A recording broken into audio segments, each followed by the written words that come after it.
दोस्तों बल्ब तो आपने सभी अपने घर में देखा ही होगा। आपने बल्ब का उपयोग भी अपने घर में करते होंगे, लेकिन आपने कभी सोचा कि बल्ब का आविष्कार कब, किसने और कैसे किया? तो आप एकदम सही जगह में हैं। आप इस वीडियो को पूरा देखते रहिए। आप आज हम इसी के बारे में बात करेंगे। नमस्कार दोस्तों, मेरा नाम है प्रभात कुमार। आप देख रहे हैं मेरा YouTube channel desire to know. आगे बढ़ने से पहले बस यही कहूंगा कि चैनल को सब्सक्राइब कर लीजिए, क्योंकि इस चैनल पर हम ऐसे इंटरेस्टिंग और नॉलेजेबल टॉपिक से वीडियो अपलोड करते रहते हैं। दोस्तों बल्ब जो आप बोलचाल की भाषा में प्रयोग करते हैं शब्द को, ये इसका वास्तविक नाम नहीं है। अगर इसके वास्तविक नाम की बात मैं करूं तो इसका नाम होता है ताप दीप्त लैंप या इनकैंडिसेंट लैंप। हिंदी में ताप दीप्त लैंप कहते हैं और इंग्लिश में कहते हैं इनकैंडिसेंट लैंप। तो यही इसका असली नाम है, लेकिन हम इसे बोलचाल की भाषा में बल्ब के नाम से प्रयोग करते हैं। तो बल्ब की खोज कब, कैसे हुई?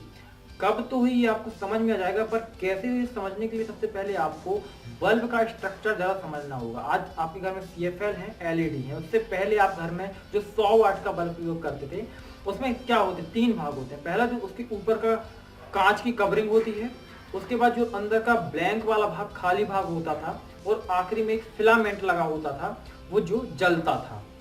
ये 3 चीज थे बल्ब में, ये 3 मेन भाग थे। अब जो वो खाली भाग रहता था, ब्लैंक भाग, जो मैंने नंबर 2 पे बात की, वो वाला भाग जो खाली भाग है वो वैक्यूम है। वहां पे कुछ वांटेड गैसें ही भरी जाती थी। और जो फिलामेंट था वो एक तरह की धातु का बना होता है, जो टंगिस्टन कहलाती थी। अब इसकी खोज की बात करते हैं। सन 1878 में थॉमस एडिसन और उसके 2 जो सहयोगी कह सकते हैं, असिस्टेंट थे, इन 3 लोगों ने मिलकर, मूल रूप से थॉमस एडिसन ने ही इसकी खोज की थी। अब 1978 में थॉमस एडिसन ने इसके लिए कई तरह के प्रयोग किए। उनके दिमाग में ऐसा कोई कॉन्सेप्ट आ गया कि हम बल्ब तरह से कोई भी चीज बना सकते हैं, और इसके लिए उन्होंने कई प्रयोग करना शुरू कर दिए। और फाइनली 1978 में उन्होंने बल्ब को बना लिया। तो क्या थॉमस एडिसन के पहले बल्ब का बनाने का प्रयोग किसी और ने नहीं किया था? किया था। सन 1802 में भी एक हेम्फ्री करके व्यक्ति थे, वैज्ञानिक थे मान सकते हैं, उन्होंने भी एक ऐसा प्रयोग किया था। लेकिन चूंकि उस समय, जैसे कि मैंने बल्ब का जो सेकेंड वाला पार्ट बताया, जो वैक्यूम खाली भाग रहता था, उस समय वैक्यूम मशीनें अवेलेबल नहीं थी बहुत अच्छी तरीके की, इसलिए बहुत अच्छा वैक्यूम तैयार कर पाना मुश्किल था। और हेम्फ्री के जो प्रयोग थे 1802 में उन्होंने जो किए थे, वो फेल हो गए थे। और उन्होंने जो फिलामेंट का उपयोग किया था वो भी बहुत बेहतर नहीं था, जो कुछ समय बाद मेल्ट होकर गल जाता था। क्योंकि आपने बल्बों को देखा होगा, जब बल्ब बहुत देर तक चलते रहते हैं तो कितनी ज्यादा गर्म हो जाते हैं, और उनका फिलामेंट उनसे भी ज्यादा गर्म हो जाता है। यदि वहां पे किसी सामान्य धातु का फिलामेंट उपयोग किया जाए तो वो तो गल जाएगा थोड़ी देर जलने के बाद, लेकिन बल्ब का फिलामेंट नहीं जलता था। अब मैं बताता हूँ कि कहानी की इसे थॉमस एडिसन ने कैसे बनाया था। थॉमस एडिसन ने जो वो फिलामेंट था, उन्होंने बताया कि जो कार्बनीकृत ब्रॉन्ज रेशा का उन्होंने उपयोग किया। उन्होंने बताया कि जो कार्बनीकृत ब्रॉन्ज रेशा होता है वो 1200 घंटे से भी अधिक समय तक जल सकता है। यानी उसे 1200 घंटे तक लगातार भी जलाकर रखा जाए तो वो गलेगा नहीं, मेल्ट नहीं होगा और जल सकता है। तब समस्या ये होती थी कि जो जलता हुआ वो रेशा होता था, यानी फिलामेंट होता था, वो वायुमंडल की बहुत सारी गैसेस के साथ क्रिया करता था, और क्रिया करने के बाद ऑक्सीकारक क्रिया हो जाती थी, वो पूरा तरह से डैमेज हो जाता था, बहुत जल्दी राख में तब्दील हो जाता था।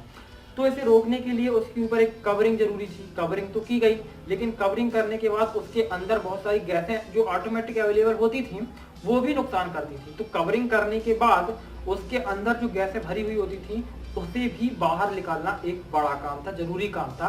और चूंकि उस समय वैक्यूम मशीनें अवेलेबल थी, तो थॉमस एडिसन में उसको सफलता मिली, और उन्होंने सफलतापूर्वक 1978 में बल्ब बनाया। तो इतना आसान सफर नहीं था बल्ब बनाने का कि वैक्यूम मशीन उपलब्ध होने से ही उन्होंने बल्ब बना लिया था। इसके लिए उन्होंने करीबन 3000 से ज्यादा प्रयोग किए थे। वैक्यूम मशीन तो ठीक है, लेकिन सबसे बड़ी समस्या थी कि फिलामेंट किस धातु का बनाया जाए। इसके लिए वो अलग अलग प्रकार की धातुओं का उपयोग करते थे, मिश्रण करते थे, और उनसे फिलामेंट तैयार करते थे, लेकिन वो असफल होते थे। उन्होंने 3000 से ज्यादा प्रयोग किए थे इस बल्ब को बनाने के लिए। जब वो अपने 1000वें प्रयोग में थे तो उनके असिस्टेंट ने पूछा था कि सर, हमने तो 1000 प्रयोग कर लिए, लेकिन 1000 प्रयोग करने के बाद भी आप रुक नहीं रहे हैं और ज्यादा से ज्यादा प्रयोग करे जा रहे हैं, जबकि हमको हर प्रयोग में असफलता ही मिली है, तो आपको निराशा नहीं होती करते हुए? तब थॉमस एडिसन ने कहा था कि मैं असफल कब हुआ, हम तो असफल कभी भी नहीं हुए हैं। 1000 जो धातुओं को हमने उपयोग किया और उनसे बल्ब नहीं जला, उनसे फिलामेंट नहीं बन पाया, तो ये भी तो एक खोज है। भविष्य में हम अपनी किताबों में इसमें लिख सकते हैं कि ये एक तरह की 1000 तरह की जो धातुएं हैं, इन धातुओं से फिलामेंट बनाना मूर्खता है, इनसे आप फिलामेंट ना बनाइए, कोशिश भी ना करिए, क्योंकि मैंने पहले से बना के देख चुका हूँ। तो ये भी अपने आप में एक खोज थी कि इन 1000 तरीके के धातुओं का फिलामेंट बनाने का प्रयास ना किया जाए, क्योंकि इनसे बल्ब नहीं जलता है। तो ये थी खोज थॉमस एडिसन की। उसके बाद बल्ब प्रचलन में आया, फिर सारी दुनिया में इस बल्ब को फैलने लगा और इसकी बहुत ज़्यादा मांग बढ़ी। लेकिन समस्या इसके साथ ये थी कि इसमें बहुत सारी ऊर्जा ऊष्मा ऊर्जा के रूप में बदल जाती थी। जो इलेक्ट्रिक ऊर्जा थी उसको प्रकाश ऊर्जा में बदलने का प्रयास था, वो सफल भी हुआ, लेकिन प्रकाश ऊर्जा के साथ ऊष्मा ऊर्जा में जो एनर्जी, इलेक्ट्रिक एनर्जी थी, वो कन्वर्ट हो जाती थी और फैल जाती थी या बर्बाद चली जाती थी।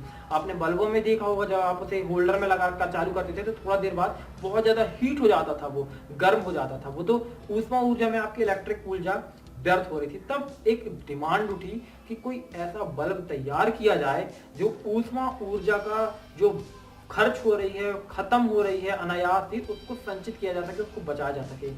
तब आया अस्तित्व में CFL। अब CFL क्या होता है? तब CFL का पूरा नाम है कॉम्पैक्ट फ्लोरिसेंट लैंप, और इसके बाद फिर LED लाइट एमिटिंग डायोड इन्होंने जगह ले लिया। तो LED में ये कि बहुत ही कम लाइट उपयोग होती है, और उसके बाद हमें बहुत सारी एनर्जी मिलती है, बहुत सारा प्रकाश मिलता है।